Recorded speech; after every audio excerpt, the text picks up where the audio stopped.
তো বন্ধুরা, হাতে দেখে বুঝে গেছো আজকে সন্ধ্যার খাবারে বানাবো ম্যাগি। আজকে ম্যাগিটা একটু অন্যরকম করে বানাবো, তার জন্য এখানে পেঁয়াজ, গাজর, লঙ্কা, আলু সব কিছু কেটে নেব। আমার সব সবজি কাটা হয়ে গেছে। এবার কড়াইয়ে প্রথমে দিব অল্প তেল, তারপর দুটো ডিম কুচি কুচি করে ভেজে রেখে উঠিয়ে নেব। ডিম ভাজাটা তুলে নিয়ে কড়াইয়ে অল্প তেল দিয়ে এক এক করে সব সবজি ভেজে নেব। এবার দেব কেটে রাখা ক্যাপসিকাম,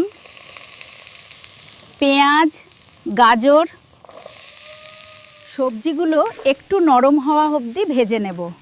সবজিগুলো ভালো মতন ভাজা হয়ে গেছে। এবার 2 প্যাকেট ম্যাগি দিয়ে দেবো।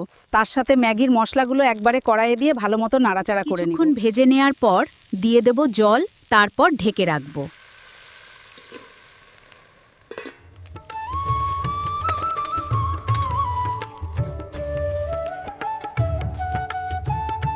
গাঢ় হয়ে এসেছে।